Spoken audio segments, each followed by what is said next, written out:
Welcome, beautiful mamas. I am your host, Shay Harrison. This podcast is a place for Springfield and local surrounding area mamas to share their stories about life, motherhood, and everything in between, completely judgment-free. I am so excited to be able to share these stories with you and give women an opportunity to be heard. So if you're ready to laugh, open your mind, and be part of a supportive sharing community, let's crack on.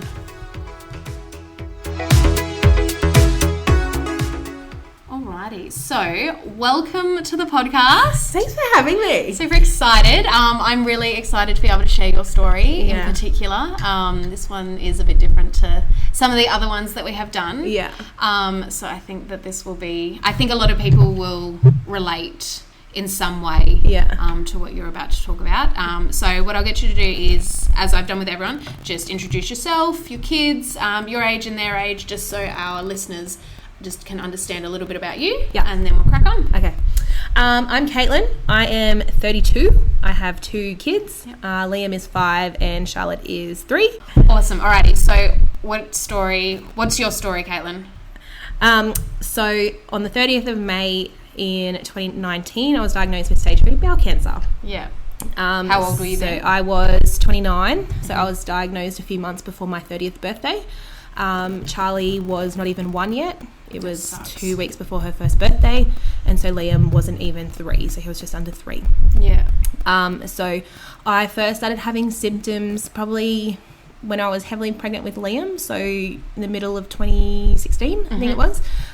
So I was going to the toilet very regularly, like up to 10 times a day, and I sort of just put that down to the fact that I was 37 weeks pregnant. It was the baby pushing on everything, and then once he was born, like it would all sort of self out, which it did. So that was the end of it. Didn't think of anything, didn't even mention it to my doctor. And then when I was pregnant with Charlie, so I think I was only early pregnant, maybe like 4 months. So this was probably February 2018. Yep. I started having the same symptoms, and so I went to the GP because I thought, this is like, I'm only 4 months pregnant, I cannot deal with this for the next 5 months or whatever until she's born. So I went to the GP. She did blood tests, stool samples, sent it all off, put me on some antibiotics, and she said, come back when you finish the antibiotics. And so I did that. I think it was maybe 2 weeks. So I went back, did more tests, went back for those results, and she said, you've still got some inflammatory markers in your results. And I said, what does that mean? And words she literally said to me were, don't worry about it. Yeah, right. And I was like, okay, off I went.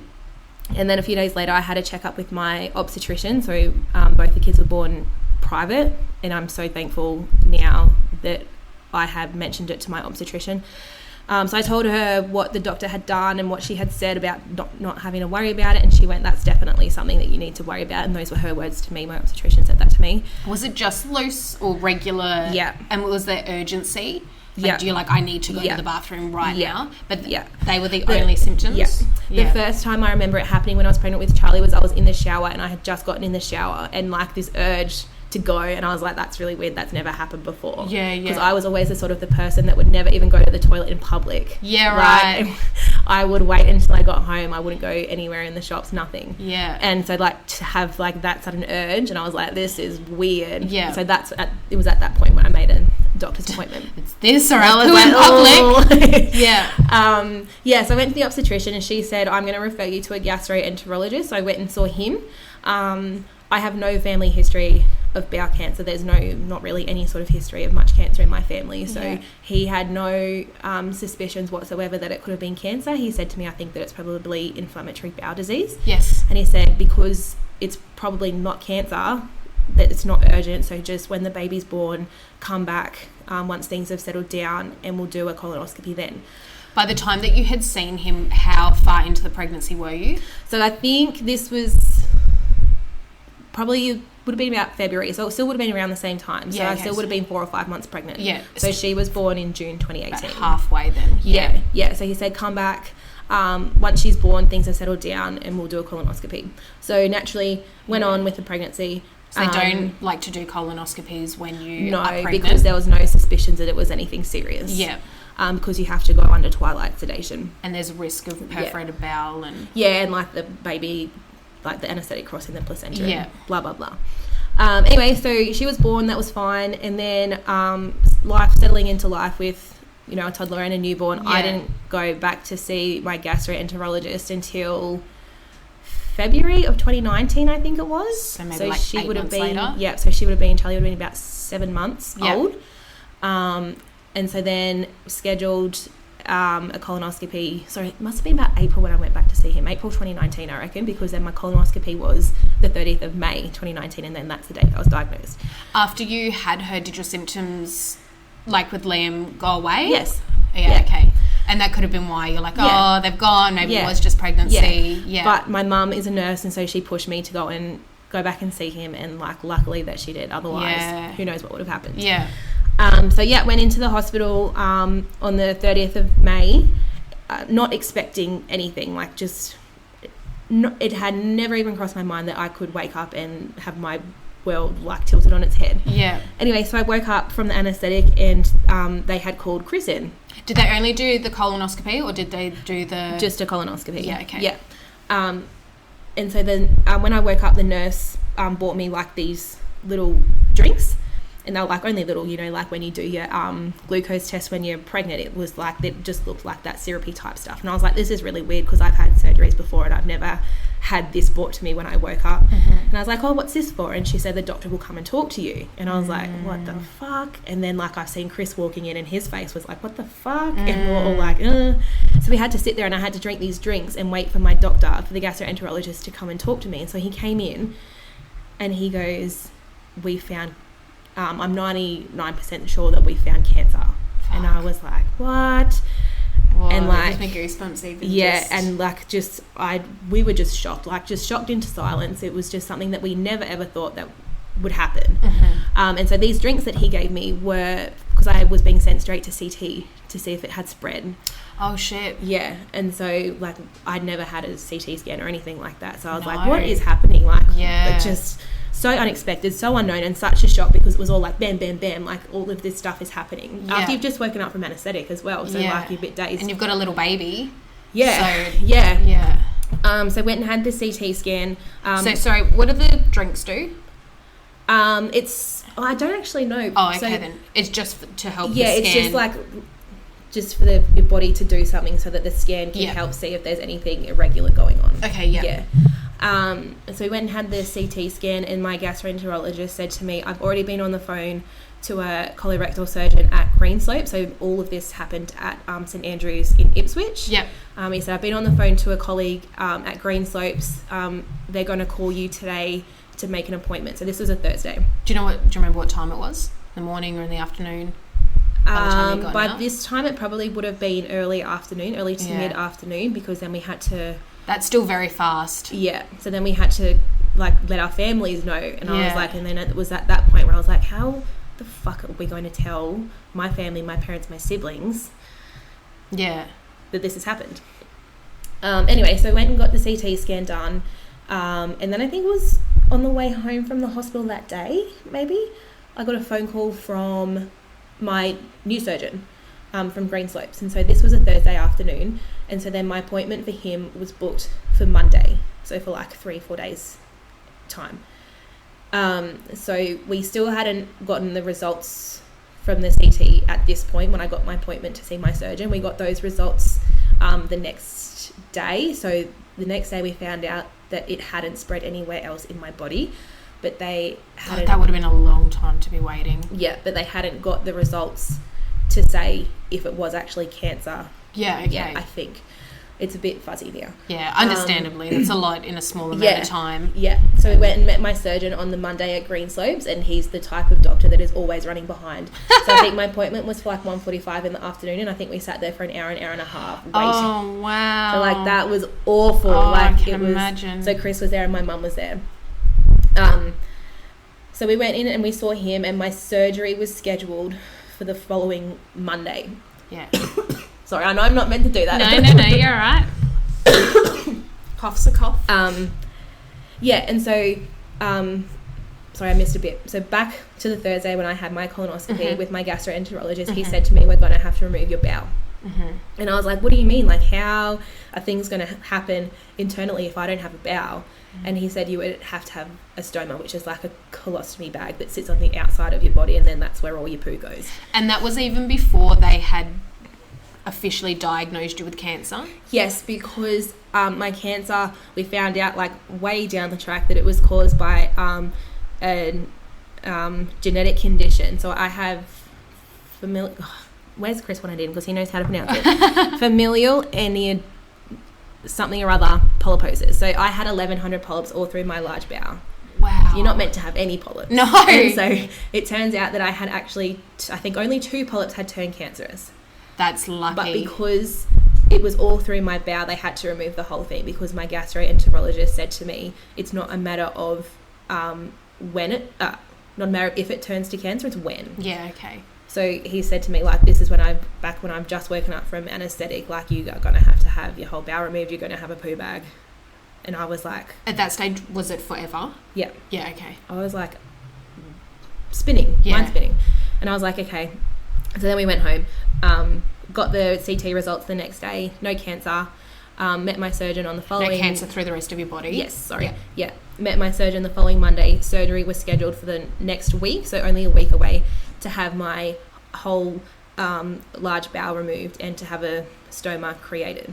So luckily, I'm so thankful that I only had to have it for a few months, because there's a surgery that my surgeon was able to do called a J pouch, where they like connect the remaining small bowel straight to your anus, I think. I don't know.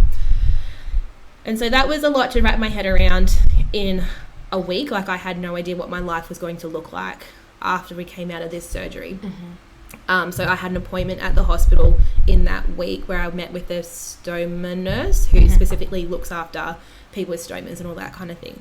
And so I went into the hospital, and she marked a spot on my tummy where the stoma would go. And so then they put like a clear dressing over it, and that stayed there for the rest of the week. And so they suggest to patients that they should wear like one of the bags for that time to get used to it. No, you're right. And I was like, I don't want to do that. It's not COVID, guys. Not COVID, not a spicy cough, just a normal cough. Just normal cough. And I said, I don't want to do that, because I'm going to be stuck with this thing for however long. I'll just deal with it when I'm going to make the most of the time. When I have to. Yeah. Yeah. Anyway, and so then we went in for surgery on the following Monday, the 10th of June. And we still hadn't got the results back of how far the cancer had spread, what stage of cancer it was. So we did know that it was cancer, we just didn't know the severity or treatment or anything like that. So you knew that it was definitely cancer. Yeah. You knew that it hadn't spread. Yeah. But you just didn't know in the effectively localized area of the bowel where how far it had progressed and things like that. So we've gone into the hospital for surgery on the 10th of June. I had to be there, I think, at like 6 a.m. And my mum wanted to come and stay with me that night in the hospital, because Chris had to go home with the kids. So this is pre-COVID too, luckily. And my mum like rolled in with her wheelie suitcase, and she had like this matching leisure set on, and she looked like Kris Jenner from the Kardashians, like going on a holiday. Anyway, so mum's rolled in, and then we just like had to sit and wait to go into the thing. Anyway, so we eventually went in for surgery. I had my gown on, I had my hat on. You looked beautiful. And yes, Chris has a very nice photo of me. Does he? In my hospital outfit. Do not ask to see it, because he will put it on the internet. I actually think that's already on the internet. It's awful. Anyway. I'm going to message him after this and ask to see it. You should not have opened with that. Let's just delete that part off the podcast. Chris will start getting all these messages from randoms. Hey! Can we see it? So I went in for the surgery, and like at this point, I still don't think that I was really like aware of what would happen when I woke up. So the surgery was really long. I think it was meant to be 3 or 4 hours, and it ended up being 5 or 6 hours, because the spot where they had marked where the stoma was meant to go, my small bowel wasn't long enough to reach that point, because it was quite up high, like on my stomach. So we had to move it like right down, like near my hip bone, sort of like between my hip bone and my belly button. So like the surgeon had cut a hole in the first spot, and then realised that it didn't fit, so then he's had to sew that up, and he's had to start again. Oh no. Yeah. Isn't it measure twice, cut once? I know. Obviously that didn't happen. I know. Anyway, so then I'd woken up and I was in hospital for the whole week. We had Charlie's first birthday party scheduled for the Saturday. I think so. My surgery was the Monday and then her birthday party was scheduled for the Saturday. Yeah. I was told that I wasn't allowed to leave hospital until I knew how to change the stoma bag by myself. And the first few days I didn't want to know about it. First day I woke up after my surgery in the hospital, it was full. Like I woke up and it's like this bulging bag stuck to my body and I was like, what the fuck? And so like I've gone to, because it was 5 o'clock in the morning, so I went to the toilet because they'd showed me in my appointment before surgery like how to open it and empty it and all that sort of thing. So I went to try and do that and like this thing, like I've gone to the toilet and this thing's just exploded. And it's exploded all over the toilet, all over the floor. Yeah. So like I tried to clean it as best I could because I was embarrassed. Yeah.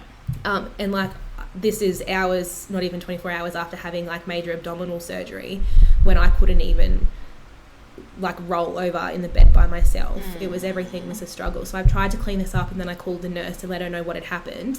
And she said to me, oh, don't worry about it, the cleaners will clean it later. And I was like, but there's like, I haven't been able to clean it all. Like there's still shit all over the floor.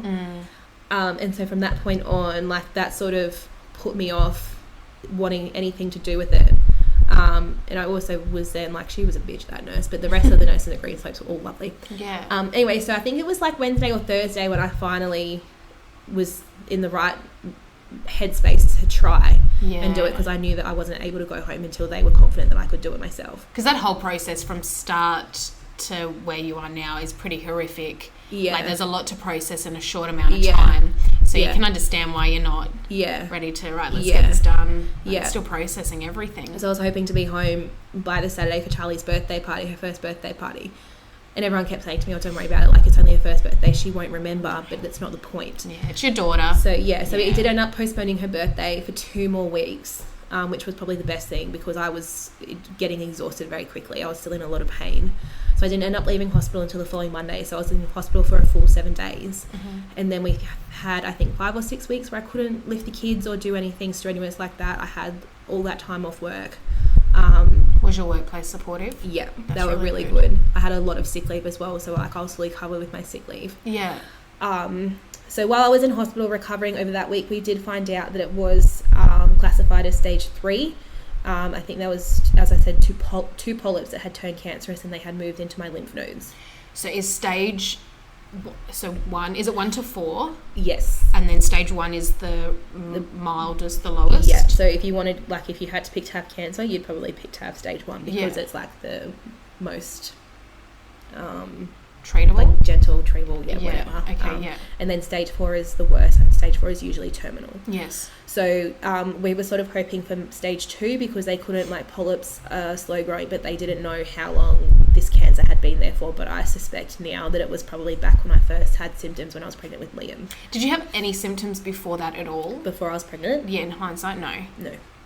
Yeah. So yeah, stage 3, which meant I had to have chemo. Okay. So I met my oncologist in the hospital as well. So he came into my hospital room one afternoon, and it was just so lucky that my mum and my sister were there at the time as well, because my sister was asking questions that I didn't even think to ask him, like, am I going to lose my hair? Like, I didn't even ask him that because it was all just like more information coming at me. Yeah. So the answer to that was no, like I might lose some of it, and I did end up losing some hair, but nothing obvious to anybody else. Yeah.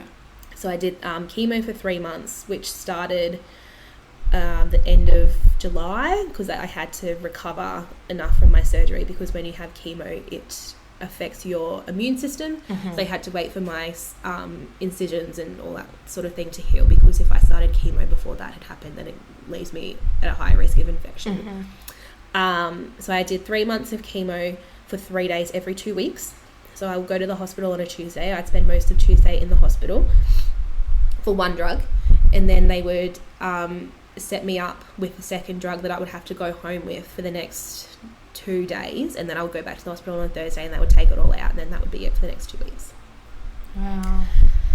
How did physically, I mean, I actually, other than you, don't know anyone who's gone through cancer treatment, so I know that it can make you feel really, well, I think it makes you feel really nauseous, really sleepy. Did you have those symptoms as well? Or? I was really lucky because I handled chemo quite well. My auntie does Chinese medicine, and part of that is that she does acupuncture. So I did acupuncture to help with the chemo side effects. So I would go and see her the day of treatment if I could work it time-wise. So I'd go and see the day of treatment. I'd get some acupuncture done, and that really helped me. And I know that it helped me because the first round that I had, I didn't have any, like nothing, no side effects at all. The second one, I had some complications because before I started chemo, I had to go for a surgery to have a port put in my chest. It's called a portacath, and that's like where, because I had to take chemo home with me, that's where they stick the needle. And then I had like a little pack to carry around, like a little fanny pack. So for the second round, I had some complications with my port, so I actually ended up having to have 3 ports put in at different times. Wow. So for round 2 of chemo, I had my acupuncture, and then I went to the hospital to have my chemo. And before they put in the drug, they like try and pull some blood out of it just to make sure that it's all working okay. And they couldn't get any blood out, and they didn't know what was happening. So I got sent down to radiology, and I had to have a X-ray. And they found that, so the port is like it looks like a squeaky toy that comes out of like a pet toilet, you know how they pull the thing out. So it's about the size of a 20-cent piece, and it had a tube attached. So for this port, the tube had kinked. Oh no. So it's always worse when you think I can't oh my cough, God, I this can't is going to be cough. awful. It's all you want to do is cough. So the tube had kinked, so they couldn't get anything out, so therefore nothing could go in. So before I could start my chemo round, I had to get that fixed. So I had to go into surgery again, I think the next day, to have another one. Yeah, general anaesthetic. Yeah, okay. I had to go in and have another one put in. And so then went back a few days later to try again, and it wasn't working again. So I went back down to radiology, and they found that the tube had detached from the port. And with each beat of my heart, this tube was moving closer and closer to my heart. Like Holy it was moving fuck. freely throughout my body. Oh my God. So then it became an urgent situation. And so while I was down there in X-ray, they had to go in. Moving freely through my body. It was floating in a vein. Oh my God. Yeah. So while I was down there, they had to put an incision in my groin, and they had to stick a tube up through my whole body, from the bottom of my body to the top, through my heart, to pull this tube back out. And because I had had one bite of a sandwich, I couldn't have any sedation. So they gave me a local in the groin where they cut me open, but I couldn't have any sedation, so I was awake for this whole thing. Could you feel it? I could sort of feel something inside, like it wasn't hurting, like it wasn't painful, but I could feel like pressure, things moving. Yeah, okay. Yeah, so but that's such a mind thing as well, though, isn't it? Not just because like it was under X-ray as well, so I was lying on my back, and I had like these machines coming down like really close to my body, and like I couldn't really see very much because there's like part of the machine that's over my face. So that was really hard because I had to work to keep myself calm. Yeah. It didn't take long, like it was only for maybe like 20 minutes or whatever, but it was awful. I always think with any scans they need a TV in, or any testing where you have to lie still, they need a TV that you can see. Yeah. So that you have some form of distraction. I can understand why they don't have one, but I always think that they need one. Yeah, and I was like literally 2 bites of a sandwich, and like because of that I wasn't allowed any sedation. Anyway, was it a good sandwich? The hospital food there isn't too bad. Okay, then that's good. So it was, I don't know if I'd say it was worth it, but it could have been worse. It could have been worse, yes. So we did that, and then because my port wasn't working properly, my oncologist didn't want to send me home with my chemo pack, because if something went wrong I would just have to go back up to the hospital anyway, and that's real annoying. And it could go, I'm going to assume, really badly if something else is not working and you're pumping something into your body. So I took the tube out, but then I still had like the other part of the port sitting in my chest. So then I had to go back to surgery to get that taken out, and then a third one put in. Oh, Jesus Christ. So over what period was this? Like over a 2-week period, over a 2-month period? A few days. Oh, Jesus Christ. So then because it was like, it ended up being a few days between my acupuncture and actually starting my second round of chemo. Second round of chemo was awful. it really knocked me around. I ended up in emergency for a day because I was struggling to breathe. I couldn't keep any food down. I was dehydrated. I couldn't even walk 2 meters without needing to sit down and have a rest. So like if I was at home, if I had to get up and go to the toilet, I would have to walk from like the lounge room to the table, which is, you know, a few meters, and I'd have to stop and I'd have to have a rest and catch my breath. And then I'd keep going to the toilet another few meters, and I'd have to sit down on one of the kids' beds and have a rest, and then go to the toilet, and then I'd sit down on the toilet and have a rest, and like the same thing to go back. And it was horrific. So we got through that one, and I think it was just because of the stress of everything that happened with the port and it not working properly, and like 3 surgeries in like as many days. And then like when you are doing, like I'd worked it out as well, because chemo was so close to my 30th birthday, I'd worked it out that my actual birthday would be in an off week. But because of all of these issues with my port, it put us back a week. So then I knew that I was going to end up being in hospital for my birthday, which I didn't want. Yeah. So I think it was just the stress of like all of that, and just feeling so unwell. It just affected that round of chemo. It was really shit. Anyway, so luckily I had 2 weeks to recover, get ready for round 3, which was my birthday. Yeah. So I was in hospital all day for my birthday, but the staff were really good that day. They're good every day, but they set me up in my own room and they bought me a birthday cake, and my mum sent flowers and stuff, so that was nice. Yeah. So then that round went fine as well. And then you had the acupuncture. Yeah, I had the acupuncture, when I was meant to have it, so like on the same day or the day before, whatever it was. And so then from round 3, because it was only 6 rounds altogether, so from round 3, I found that the day after I was disconnected from the chemos, which was usually a Friday, I would just be really, really tired. So I was working, like I went back to work, and because I was feeling okay during chemo, I was working all through this time as well. Like I take my little fanny pack of chemo to work. But then on a Friday, like I work 3 days a week, so Friday was normally a work day, and it got to the point where I would just like send my team leader a message, and I would just say like, I'm just going to stay home and rest today, and she was completely fine, which was good. Then we finished the rest of the chemo with no issues.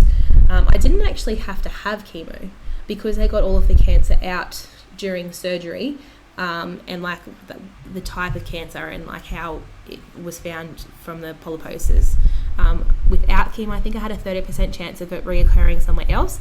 With chemo, it halved the risk of reoccurrence, so it's only 15% chance now. So that's why I did the chemo and why it was only 3 months. I can understand. I would probably make the same decision, it seems. Everybody makes their own decisions, but... Yeah. So we finished chemo in, I think, mid-October, and then I had to wait, I think, 5 weeks until I could, because you have to wait for chemo to leave your body. So I waited 5 weeks before I could have my surgery to remove my stoma bag. Yeah. Because I had a lot of trouble with it. Like I had a lot of issues with my skin, like where it sticks to you, and like with like leaking. It's like when a kid has like diarrhea and they get real bad nappy rash. It was like that, but it was on my stomach. It was really painful and awful. Like I had times when I would wake up in the middle of the night like covered in shit because it had leaked, and it was just horrific. I actually struggled more with dealing with that than I did with dealing with chemo. Yeah. I wouldn't wish it on my worst enemy. Yeah. And I'm still so thankful that I was able to get rid of it and just have another surgery to take that away and to reconnect my bowel to whatever it is that it is connected to now. After they put the stoma bag on and they had worked out that they could, or did you know after it was on that you wouldn't have to have it forever? No, sorry. So when I had my first appointment with my surgeon back in June, he told me then that I wouldn't have to have it. Oh, okay. Yeah, so he said that it was probably just be a few months just while my internal organs healed from like the stitches and the staples and all that sort of thing. So it was just sort of like a rerouting thing to give my body time to heal. Yeah. So that was really, really lucky. Yeah. And still so happy that I am not stuck with it forever. Yeah. It was awful. Yeah. So I had that surgery in November. And so then it took a while for my body to sort of get used to having waste come through it all the time again. And so then it took probably, I think, maybe 6 weeks for my body to settle down and sort of regulate. And so now with like eating the right food and like having my Metamucil and stuff like that, I can get away with going to the toilet like minimum 3 times a day. You have Metamucil before every meal? Yeah. Is it just meals? Yeah. Or any food. Or snacks. Depending on how much I'm planning on eating. Like if I'm having like a big snack, I'll have it. A big snack? A big snack, which usually turns into like a meal. And they're all big snacks, aren't they? There's no small snacks. So my surgeon recommended that I see a nutritionist, and he gave me details of someone that he had worked with in the past who had worked with his patients who had had a lot of success. So I went and saw her, and then she suggested the Metamucil. Yeah. Because it sort of just helps to stick all your food together in your gut so that it all comes out in one rather than like running diarrhea at all times. So now what am I, 2.5, just over 2 years post diagnosis, and things are as normal as they will ever be for me, which is good. So my checkup schedule, so after I finished chemo, after my surgery to remove the stoma, I was on 3 monthly blood tests with my oncologist, and 6 monthly CT PET scans, CT PET scan, and 6 monthly colonoscopies, I think it was. And so then after... Do you know what a PET scan is? Like what it stands for and how it differs? No. Okay. I don't either. No. That's fine. I just know with a PET scan, that you are injected with like a radioactive dye. And so when I go for my PET scans, I go in, I have to fast, and then they put the dye in through like an IV in my arm, and then I have to lie in this dark room, and I have to lie still, like I can't move. I can't even hold like my iPad or my phone because that requires muscles in your hands to move, so you can't move. And so I think you have to lie there for maybe half an hour or an hour, and then they take you in for the scan. But like the actual scan process is the same as the CT. So PET scan, you have the dye, and the CT scan, I don't think I did have the dye. I had the drink instead. Yeah. Okay.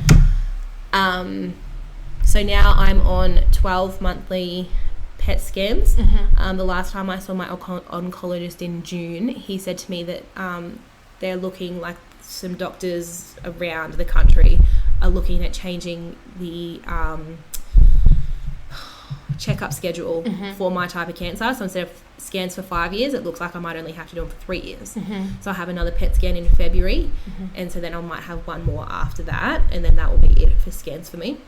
Forever, or unless I have a recurrence. Yeah, okay. Yeah. They don't just schedule one in 10 years or 5 years. No, I don't think so. Yeah, okay. Which is fine with me because of my genetic mutation, which causes the polyposis. I will have to have colonoscopies and endoscopies, which is the one down the throat forever, because polyps, I've got polyps in my stomach, so that's why they are doing endoscopies to keep an eye on them. And polyps can also grow in your small bowel, so that's why I'm having those checkups. So I was on a 3 months with my endoscopies around the time of diagnosis, completion of chemo, just to like scrape out all of the like bigger polyps that could had the potential to turn into cancer. So I was doing 3 monthly. I think I did 3 monthly twice, so 2 endoscopies in 6 months, just to clear it out as much as it could. And then we went to 6 monthly. So I just had my last endoscopy in June, and so now that I'm on 12 monthly for that.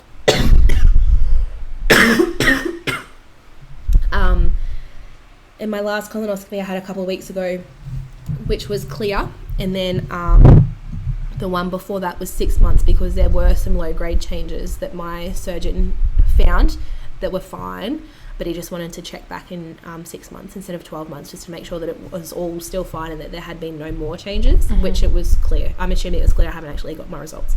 They would call, well, yeah, it was like 2 weeks ago now, so I would have known. Yeah. So yeah, now I'm back to 12 monthly for endoscopies and colonoscopies, which is good. Yeah, right. So you said it was a genetic mutation, but it's not like passed through family line. It usually is. I did some genetic testing through RBWH, I think it is, at Hurston. So I did some genetic testing there. My parents and my siblings all had colonoscopies done because of how many polyps I had. They were all clear. I think a couple of them had some polyps, but not many. And so then I did genetic testing, which was, I think, 2 rounds of blood tests. And they said that my mum and dad could do genetic testing as well, which I did ask them to do because I would just want to know for peace of mind. It was unlikely that they had the gene mutation as well because they didn't have enough polyps. So they didn't end up doing the genetic testing. So it looks like this mutation started with me, and I think there's like 30%. It starts in 30% of people. Sorry. No. But because I have it, both of the kids have a 50-50 chance each of having the same mutation. So we'll have to start surveillance for them. Probably when they're 18, they'll start doing colonoscopies unless they show symptoms before that. Yeah, so hopefully they don't have the same mutation, but at least we are aware that it's a possibility. So any treatment required for them will be proactive instead of reactive. Yeah. Yeah. And you've come out of it so well as you can, coming out of something from cancer. Yeah, so that's also promising. Yeah, I was really lucky with my diagnosis, and my doctors were really good. Yeah. I know that, like, from my journey, like, I've come into contact with, like, a few people on Facebook and Instagram and that who are going through the same sort of thing, not necessarily the same cancer that I had, but other cancers, and it's just awful. Like, the stories that I've heard and read from other people is just horrific. So yeah, I was really lucky, really, really lucky. Yeah. So you're really tough coming through the end of it. How did you feel through it all? Did you find that it was just so quick that you didn't process, or was it just like, let's just fix it? I think it, like, I just wanted to get on with it. Like, I wanted to keep things as normal as possible for the kids because they were so young, which also worked in our favour because they, like, I had this pack that I was carrying around for 2 days every 2 weeks, and they did notice it and they did ask questions the first time they saw it, but that was it for that, which was really lucky. So I just wanted to keep things as normal as possible with their routine, as normal as possible as we could, which we did. And I think, to me, there was no other option but to get on with it. Yeah, okay. Like, it was scary at the start when I was first diagnosed, and then waiting to hear the results of how, like, if it had spread or what surgery and treatment options I was going to have. But my oncologist was really confident right from the start that I would be cured, like as cured as you can be with cancer.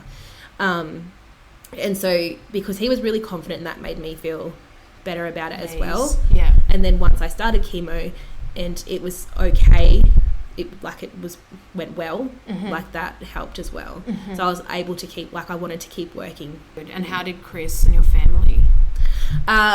So yeah, Chris was amazing. Like, he really stepped up with the really kids and home life and all that sort of thing while still working full time as well. Yeah. And my mum had 2 weeks off work, so she was around to help with the kids. My sister was on maternity leave at the time, so she was around to help as well. She washed my hair for me in the hospital. Oh, that's nice. She's not normally that nice to me, so that was really nice.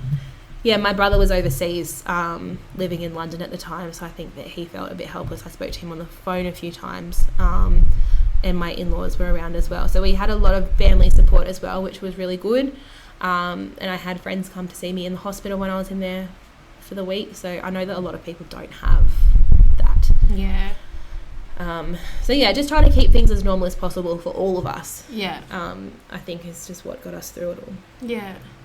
So now so you did say this, but I can't remember. How many years are you since, because what do they call it when you're officially cleared? Cancer free. So cancer free. So it's been, would you say, nearly... just over 2 years post diagnosis. Yeah. And because they got all the cancer out during the surgery, like, that's technically like my cancer free date, I would assume. But I didn't actually get the all clear until I think probably the end of 2019 after I had a scan and that.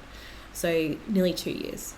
And you're so open about talking about I can't get that. Talking about your whole journey and even your symptoms now. I've always been open about talking about poo. Me and my sister will sit at the dinner table having family dinner and we'll talk about our bowel habits. And our husbands sit there and shake their heads and think that it's disgusting. So it's not abnormal for me to be talking about bowel movements, but it was a little bit weird to be sitting in a doctor's office who's wearing a suit and tie talking about my bowel habits. Yes. So that is still something, like, even like he sees it every day, like it's literally his job. Yeah. That's still a little bit weird to me, but I think that there's just so much for people to learn from my experience. Like, I was dismissed by my GP. Mm-hmm. If I had have listened to my GP, who knows what sort of situation I would be in today. Mm-hmm.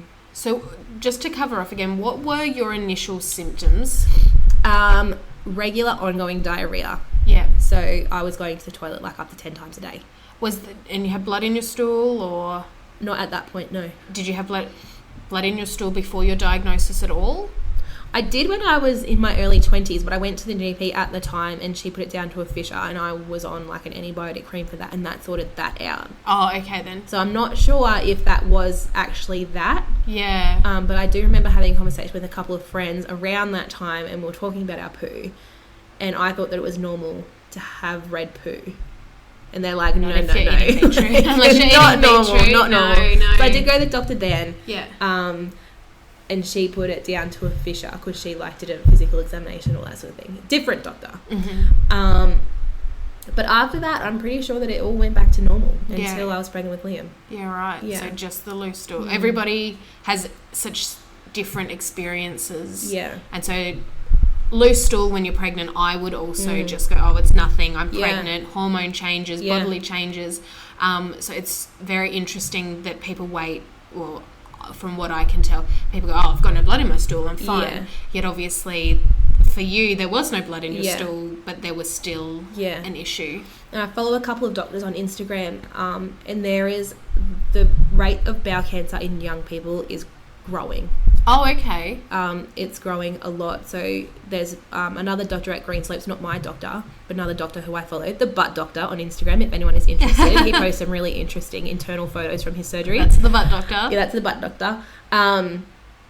He is working or advocating to lower the bowel cancer screening age from 50 to 45 because even people think that it's an old people's disease, and it's not. No. I know of so many people who I have come across in Facebook groups and that who have had bowel cancer as well. Around your age? Mm-hmm. Yeah, okay. There was one guy who had the same surgeon as me. He's also seen the same gastroenterologist as me, who's a couple of years younger than me, who was originally diagnosed with testicular cancer when he was about 21.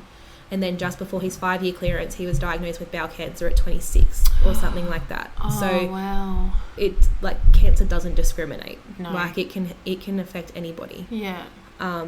And you are your biggest advocate, like, and you know your body. So if something's not right, if you have like a niggling thought in your head that, you know, oh, that's not normal, like I haven't seen that before or whatever, go to the doctor.